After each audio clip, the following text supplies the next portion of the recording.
Welcome back again, everyone. Two friends occasionally not disagreeing. This is another special mini episode. I'm Cody, and I'm here with you talking about something I'm excited about coming up just this weekend ahead. So I'm recording this on Thursday, and it is on Sunday, and that is AEW Revolution, the pay-per-view wrestling card coming up. Now, I'll be watching this particular show at a movie theater, which is an experience I tried at the last pay-per-view they hosted and found it really enjoyable. There was maybe 25, 30 people in the entire theater, and it was great to have the concessions of the theater, so I could have free refills for pop and popcorn all night or whatever else I wanted to grab as I was watching the matches. Fantastic to see wrestling on a huge screen. That was a new experience for me as well. I've been to many of these in person now. I think I've been to 5 or 6 AEW shows that I've attended, but it was a good alternative to go watch it in the theater. I'm in the Chicago area, so I often am spoiled in that AEW comes here a couple times a year, so I can go see it live.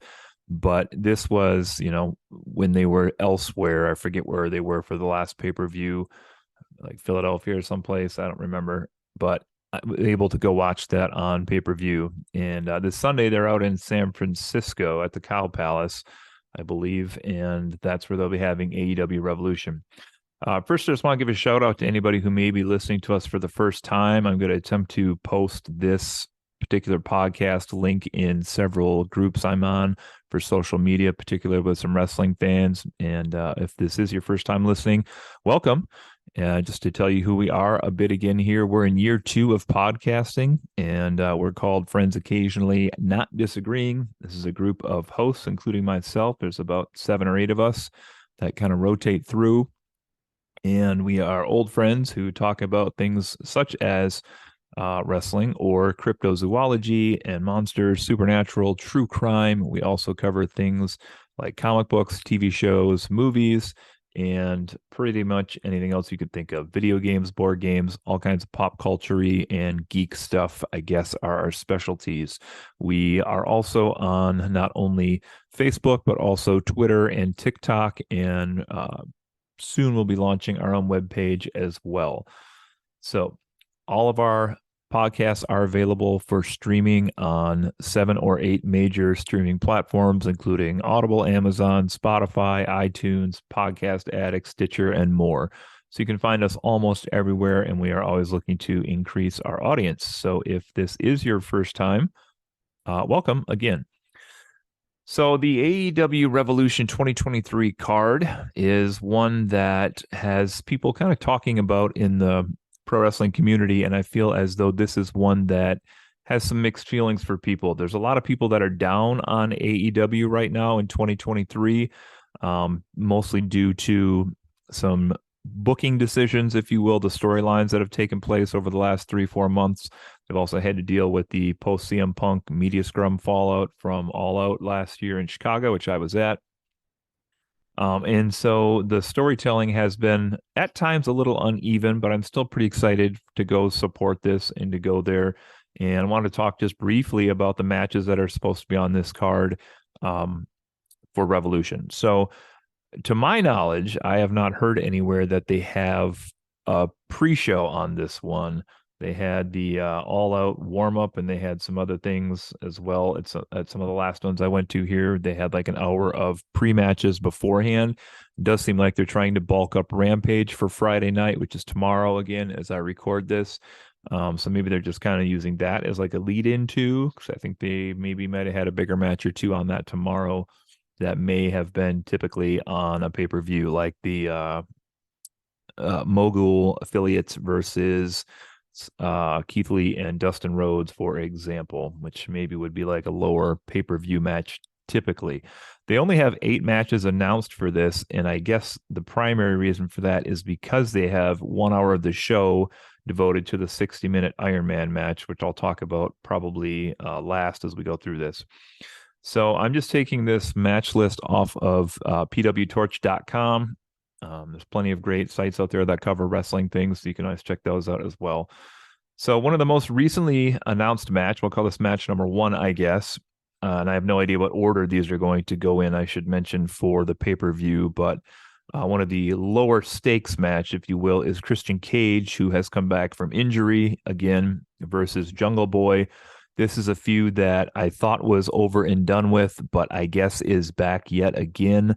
I don't know what else they're hoping to do with this storyline, as Jungle Boy has kind of beaten Christian Cage and has really got the rub that he's going to get from this veteran fighting against him.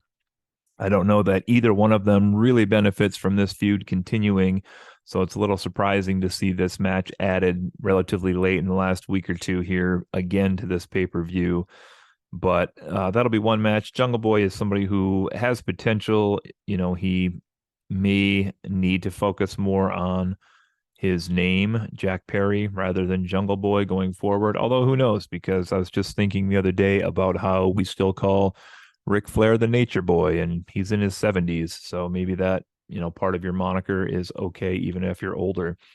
So I don't know about this one. I don't really know where it goes. Seems like Jungle Boy will probably win this one. The X Factor again could be Luchasaurus if he comes back for this match as well. I don't know if they'd reform Jurassic Express, but it seems like they were moving on to give Jungle Boy his own singles push at this point. So I don't know if I have to pick a winner in this one. I'm going to predict Jungle Boy for first match here I'm calling tonight. The next match up is another one that was signed recently, but has been in the works for quite a while. That's Chris Jericho versus Ricky Starks. Jericho is one of the legends in AEW. I know people have some mixed opinions on him as a person promoter, but maybe not as a wrestler. And Ricky Starks is really starting to hit his strides. I think he has superstar potential. He's always had the great facial expressions and mannerisms, and he can talk on the microphone very well. So he's another one that I think has a sky's the limit type future to him. Now, he is on the smaller side. He is, maybe a little, I don't know, he's got a very unique face, almost like an eel or something when I look at him. But this is another one where these two have been embroiled in a feud, usually including Daniel Garcia and Sammy Guevara and Action Andretti and the rest of the Jericho Appreciation Society. This one's a little trickier because for Jericho to win, I guess maybe that reestablishes some credibility for him since he's taken some losses recently. If this is Ricky Starks, this is another match that maybe would make him as a star in beating Chris Jericho, but he's already beat Chris Jericho going into this. So this is another odd choice. But I guess push come to shove, if I pick a winner for this second match, I'm going to pick Ricky Starks to win this one and then hopefully start a program with somebody else at that point. So 2 matches down, Jungle Boy and Ricky Starks, my predicted winners here. The next match up again was really not signed until the very end here, but we did have hints of this story leading up to this. This would be for the AEW Trios Championship, and this is a match between the Elite, Kenny Omega, and the Young Bucks versus the House of Black, Malachi Black, Brody King, and Buddy Matthews, sorry. I love the House of Black. I love them despite the fact that they have been given very little to do other than ominous promos. And I love them despite the fact that their win-loss record is not great. They were on the lower end of the Darby Sting feud. They haven't had a lot of wonderful feuds. They were with Miro for a while, and then he kind of disappeared off the face of the earth too. And the Elite are a fun act, but I do feel like it would be fun to put Kenny back in the singles mix and also put the Bucks back in the tag team mix. So I don't know what happens here. My gut tells me since the Elite recently won these off of the Lucha Brothers and Pac, Death Triangle, probably they're going to retain here, although I would love to see the House of Black win something in AEW because I do feel like they're criminally underused and all 3 of them are fantastic performers. Brody King has the ability to just be a beast if he is unleashed. And Malachi is very good with his strikes. He's very enjoyable to watch. And obviously his ring psychology is very deep and out there with his beliefs and what he talks about in promos. He's not quite in Ultimate Warrior territory, but he's definitely speaking in an audience of one compared to the rest of the people that give promos in wrestling. Buddy Matthews, very gifted, talented, and technical wrestler as well. Also pretty good at strikes, but also good at grappling. And we know all about the elite. They're the EVPs of the company, executive vice presidents. They took all the heat when CM Punk fired the shots. Very tough one to predict here. My gut tells me that the elite are going to win and retain so they can get a little bit of a run here and come out to their song, Wayward Son, a few more times. But I'm going to hope and predict that this goes to House of Black. I don't really think they're going to win, but that's who I would definitely like to see win. So I'll pick House of Black in that third matchup. And they could do anything at all to make Julia Hart look a little more intimidating. PS. All right, next matchup here is a four-way match for the AEW World Tag Team Championships. This is a cluster of teams in many ways. We have the current defending tag team champions, the Guns, who were booed almost out of the building when they won the titles. These are the sons of Billy Gunn. Next, we have the former champs, the Acclaimed, Max Caster, and his partner, Anthony Bowens. And they are managed by Billy Gunn, Mr. Daddy Ass himself. They were super over as tag team champs and seems like they'll continue to be a really over tag team, whether they have those belts or not, which is dangerous for them because that makes them a little expendable in that world title picture where they don't need the belts to be over and for fans to get excited and buy merchandise and tune in and things of that nature. And then the third team won a battle royal last week. That's Jeff Jarrett and Jay Lethal. I don't know if they have a technical name or not. I know they mashed up their entrance musics to get a little bit of the Jeff Jarrett My World and a little bit of the Jay Lethal Macho Man music in there. And I'm sure they'll have Sanjay and Satnam Singh with them as well in the corner. And then the last team here, which won last night on Dynamite, is a bizarre tag team to make it to this four-way matchup. I had read that maybe the best friends were going to be in this, but then were unable to. And I don't know, again, if that's storyline or in real life, that they're actually injured. But it seemed like it was going to be a storyline because I think Jarrett and Lethal and the Guns were kind of going through trying to take out potential teams. This is going to be Orange Cassidy and Danhausen, who won at the last second in the Battle Royal this past Dynamite yesterday, where Orange Cassidy was about to be taken out, I believe, by the Butcher and the Blade, I think were the last team left with them. And then Danhausen snuck up and tipped both the Butcher and the Blade over. And so they're in this as well. So kind of bizarre match here also. As far as predicting this match, it seems like we have a lot of storylines that are probably going to play out here. We're going to have the Acclaimed versus the Guns, former champs versus the champs. We're going to have Billy Gunn versus his sons. We are going to have continued presence here with Jeff Jarrett and Jay Lethal versus the best friends, in this case, Orange Cassidy and Danhausen. We have Satnam Singh, who's kind of had some glares with Orange Cassidy as this has gone on. But it's almost kind of disparate because Orange Cassidy and Danhausen don't really have any connection to the Acclaimed or the Guns in this match. And so it's like we have the rematch of the Acclaimed versus the Guns, but then we threw in Jeff Jarrett and Jay Lethal and Orange Cassidy and Danhausen. And P.S., can we please let Jeff Jarrett have his little run and then take him off TV? And then can we also please, for the love of God, can we make Jay Lethal a hero and give him back his Black Machismo gimmick from TNA or some other places as well? As far as calling this one, hard to say on this, but let's see. I'm going to eliminate Orange Cassidy and Danhausen because they don't really seem like they even fit in this match. I am going to also say Orange Cassidy is the defending All Atlantic champion, so it seems odd that he would have both of those belts on at the same time. So I'm going to take them out of this equation and just have a three-way matchup then with two villain teams and one hero team, or two heels and one babyface team. The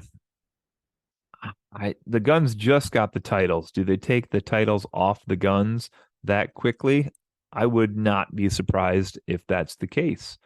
I would say the Guns only win if somehow Billy Gunn turned and joined them, but I can't see that making sense storyline wise because they just hit him this past week.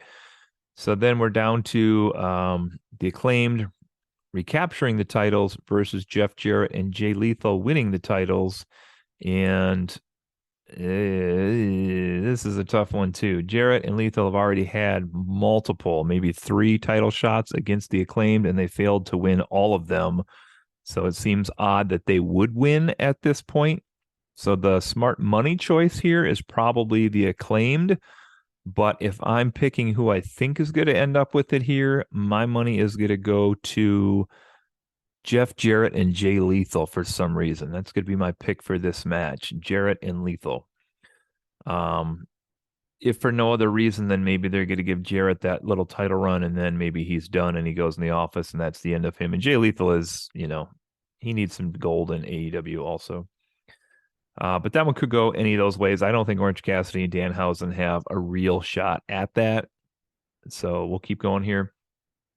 Next up is a match that has very little in-ring heat going for it as well. This is Samoa Joe versus Wardlow for the TNT Championship. Samoa Joe recaptured the TNT Championship from Darby Allin, and Darby's kind of been off TV, I think, getting a little break since then. Wardlow was off TV for a long time and then came back, and he kind of was this forgotten guy in the scene. Or one time we had Joe and Wardlow and Powerhouse Hobbs all in a big hoss battle with 3 big dudes. And this is for the TT Championship held by Samoa Joe currently.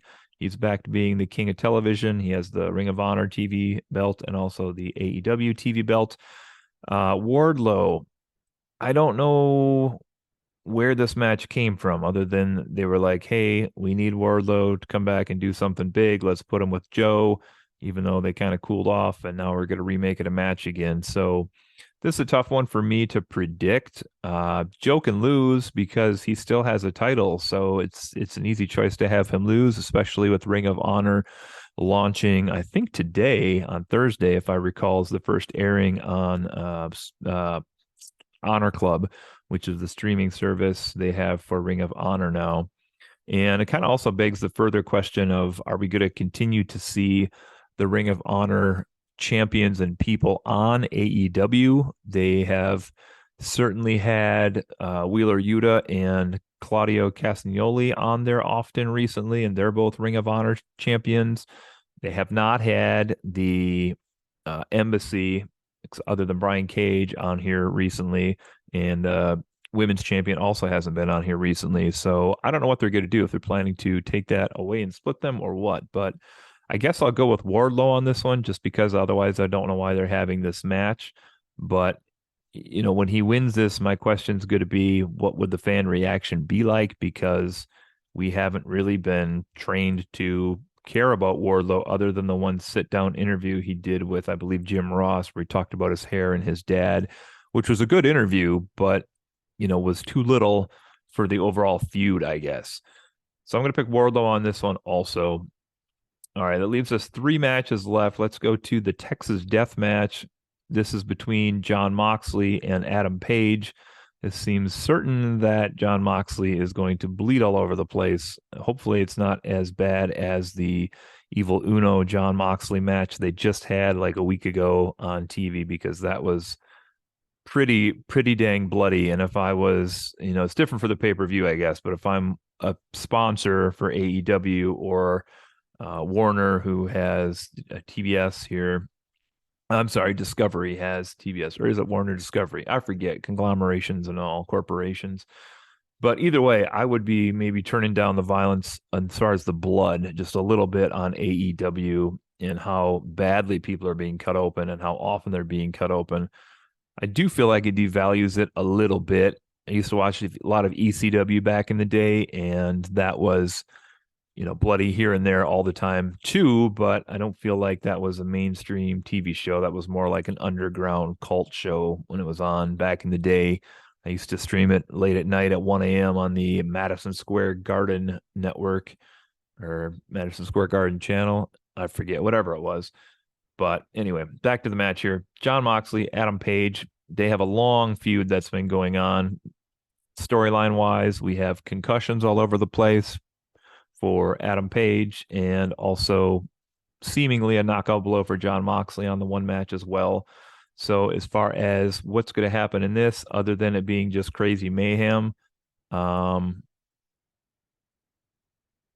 this is tough. I don't know that there's much they can do to not make John Moxley look like a badass in my eyes. And for that reason, I think maybe Adam Page takes a victory here, and then maybe they give John Moxley some time off finally, because this guy's been really the through line, the lifeblood of AEW post CM Punk, which I believe I had read he was supposed to take time off for vacation. I'm not sure that ever happened because he's been kind of carrying the torch for this company since then, giving promos immediately afterwards and winning the title back, carrying the title. And I think Adam Page is somebody who is overdue for some more cred in the company also. So I'm going to guess this goes to Adam Page in the Texas Death Match. All right, then we have the two world championships left here. We have the women's match, which is actually pretty intriguing. I don't know if they've done a great job of building this, but at least a good job. They need to give the women more time is the problem. They need to have more interviews with the women. They need to let the characters develop more for the audience. And what I really would have loved to have seen is this storyline with Jamie Hayter and Dr. Britt Baker against Saraya and Tony Storm, bring in more of the locker room and have other people join in on the sides. So in the middle of this, we have Ruby Soho and to a lesser extent Willow Nightingale, and they refuse to take a side. But essentially what we've built here is the AEW originals, quote unquote, which is Jamie and Britt versus the invaders, if you will, Saraya and Tony. And then Ruby, who's technically a invader. She joined the company later, but has been there longer than those two, kind of in the middle. Both teams wanted Ruby to join their team. She made it very clear that she's really only in this for the title. And so if they had her turn and join one of the two sides, especially after they just fought on Wednesday, that would seem rather odd because why did she just fight both of them? So that wouldn't make sense storyline wise. And I'm hoping that's not what happens because I could definitely see her joining either faction and then having other people join one of the two sides as well.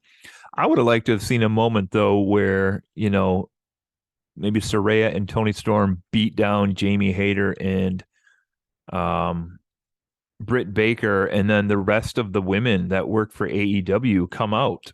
And what I really would like is not to have them get involved, but just kind of be like, hey, we're here too. Like I know they're injured right now, but Anna Jay and Ty Conti and Penelope Ford, I know the Bunny's injured right now, but we have, Riho, you have Nyla Rose, you have Marina Shafir, you have Jade Cargill, you have Red Velvet, you have Kira Hogan, you have eventually here probably Chris Statlander, you have all these other girls, and I'm sure I'm forgetting a bunch too that could come up. And what I'd like to see them all do is come out and kind of stand off, many of them against Saraya and Tony Storm, as if to say, we're AEW through and through, you're the invaders, and then maybe I don't know how this would go, but I'd love to see him like beat down Saraya and Tony, and then have maybe like a beat down or bloody Jamie and Britt Baker who like reach out to, get a help up from these other girls, and they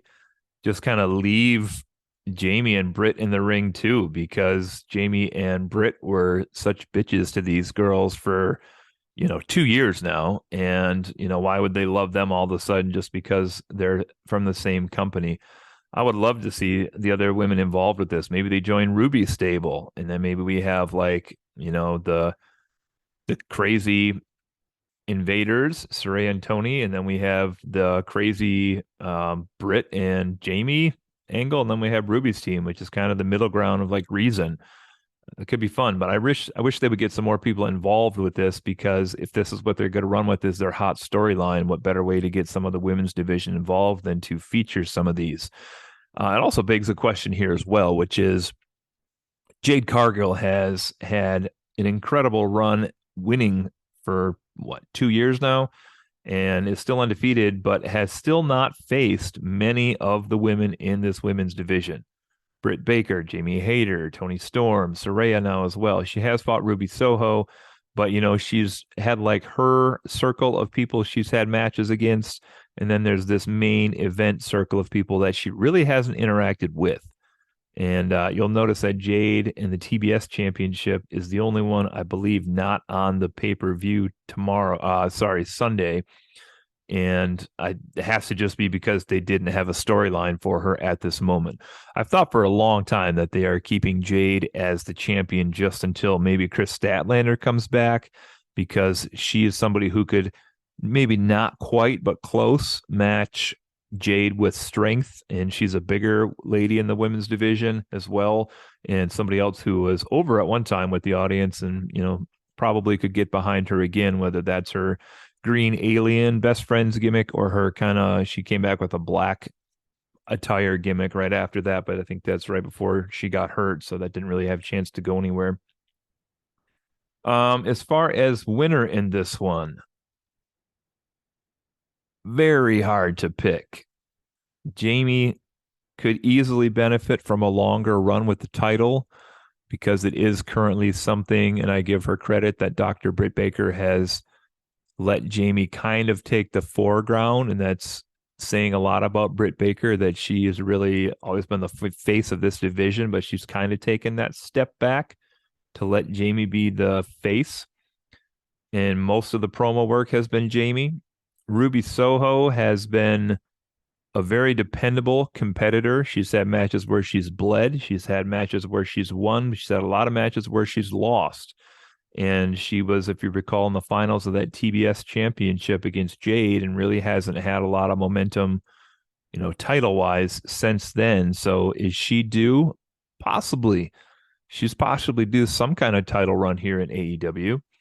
And then we have Saraya, who was hired, I'm sure, to a good contract to come back out of retirement after her injury. She's looked pretty rusty so far, especially that first match back against Britt. She looked really rusty, but this is somebody who she's starting to take more reps on TV now. She's starting to get involved weekly, not just every 2 or 3 weeks showing up anymore.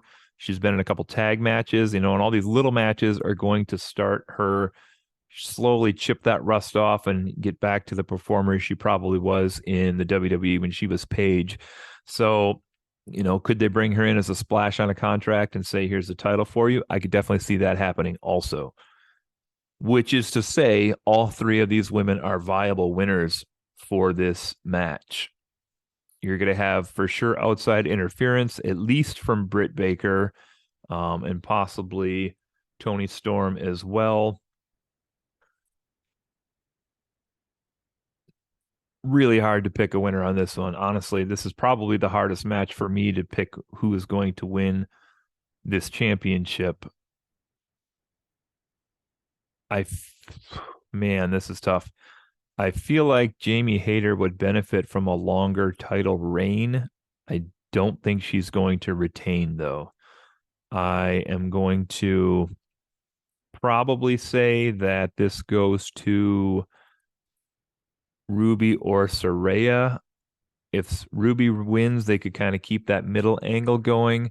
If Saraya wins, they could have the, invaders with their spray paint calling people losers and all of this thing, have the world title with them as well, and that would kind of make them a force. If Ruby wins, I'm not sure what happens with the feud with the other two. I guess they could all feud together still, but I guess I will pick this as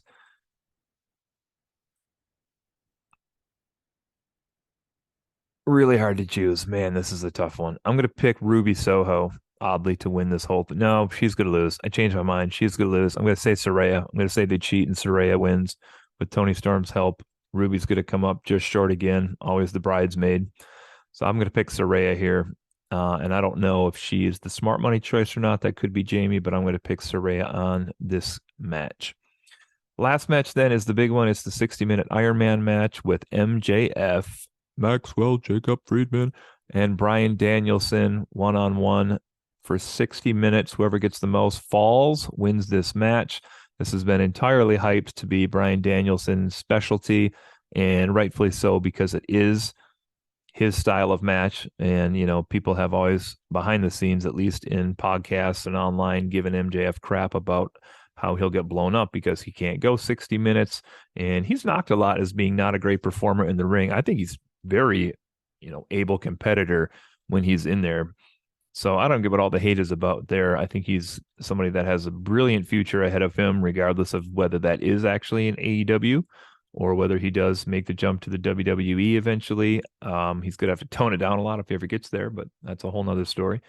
As far as this, I'm hoping that this is a match where we get maybe 4 or 5 falls, maybe somebody wins 2 to 3, because I like when there's a little drama as far as who's going to get the next fall. Are they going to be able to come back in time type thing? What I wouldn't want this to be is a 60-minute Iron Man match with one submission or one pinfall, which is kind of more the purest way to go about this, or the, traditional 2 falls to 1 fall type thing. I would love to see either a 2 to 2 or a 2 to 3, and maybe it's a 2 to 2, and they say 60 minutes isn't enough, and they got to go a couple minutes more, or maybe it's 2 to 3, and that's how it ends. I could see this probably ending with somebody coming back to tie it and time running out. Because why else do you have that 60-minute time limit? Then just make it like first to 3 falls or something like that. I guess it's the traditional style of match. That 60-minute Iron Man match kind of has that iconic ring to it, but I would love to see this, somebody needs that extra fall and then time runs out. That's probably what's going to happen.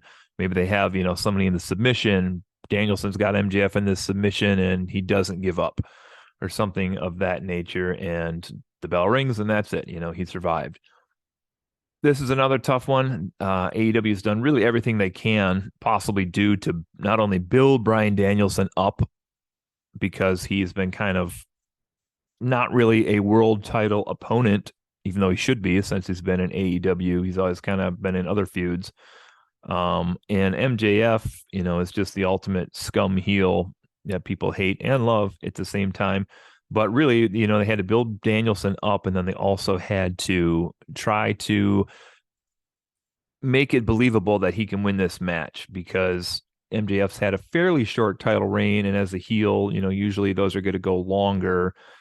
I would love for them to reward Danielson with a world title run at some point. I just don't know if he's going to get it here versus MJF, because I feel like to establish MJF as their premier heel champion, they're going to need to keep it on him. So I'm going to pick MJF to win this match, and also going to say that that's probably the smart money bet from a booker standpoint, even though this is being presented as Danielson's specialty.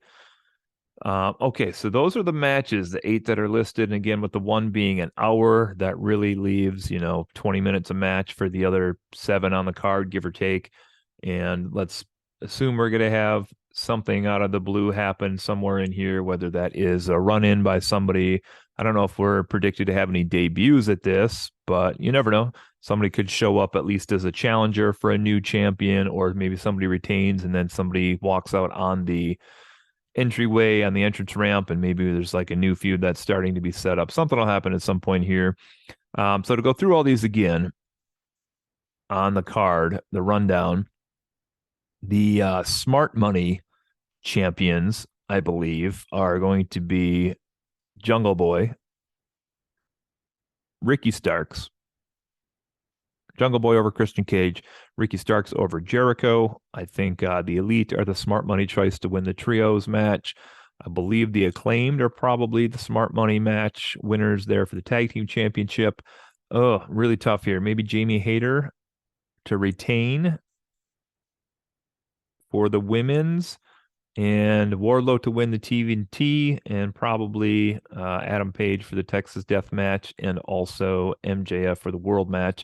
My personal picks that I would like to see win, and I think have a sneaking chance to win here, I'm going to pick Jungle Boy in his match for sure. I will also take Ricky Starks over Jericho in that match. Would like to see the House of Black win the trios, and I'll call that as an upset, even though I don't know if it'll happen or not. The tag team match, I'm going to pick the unlikely winners here of Jarrett and Lethal to win the tag titles, and I'll pick Saraya to win the women's championship. I'll pick Wardlow to win the TNT championship, Adam Page for the death match, and I got to go MJF in that world title as well. Although, I wouldn't be disappointed if Danielson won and then that feud continued on somehow. That would be okay by me. So, anyway, all right, this has been a little preview here of what's coming up this Sunday. We have AEW Revolution 2023. Again, I'm going to go check this out in the theater because I really enjoyed that experience last time. I'm bringing my son with me. This time he is 8, turns 9 this month, and has pledged to me that he's going to enjoy watching this with me. I think he just wants some quality time with me, to be quite honest. But it's a pretty fun experience. You kind of casually see and meet some other wrestling fans in a really relaxed atmosphere, and people cheer, and just the comfy chairs and the big screen, and it's $25 to get in, which is, more than a movie, but 1/10 of the price of going to the pay-per-view itself. So there's that also, but this will be really enjoyable. I hope this is just as exciting before. I hope they have a fantastic pay-per-view, and I hope that we see something big happen where, maybe some new feuds are started. Maybe there's somebody new that debuts, or even somebody that comes back. I would even be excited to just see, Miro come out after MJF wins and just have Miro just beat the shit out of him and be like, I'm back, or whatever. That could be really exciting to me. So anyway, that's it. Just a little preview. Again, if you're a new listener who did happen to catch this on a social media post, I appreciate you checking us out. Check out our full episodes with multiple hosts where we kind of have the banter back and forth that's missing on this one, as I'm kind of the preeminent wrestling fan here in modern day wrestling. We have some old school wrestling fans in here with us, but really just me at the moment for new school wrestling. But that's it. Anyway, I'm Cody, and this has been another episode of Friends Occasionally Not Disagreeing. Thanks so much for checking us out. We'll see you later.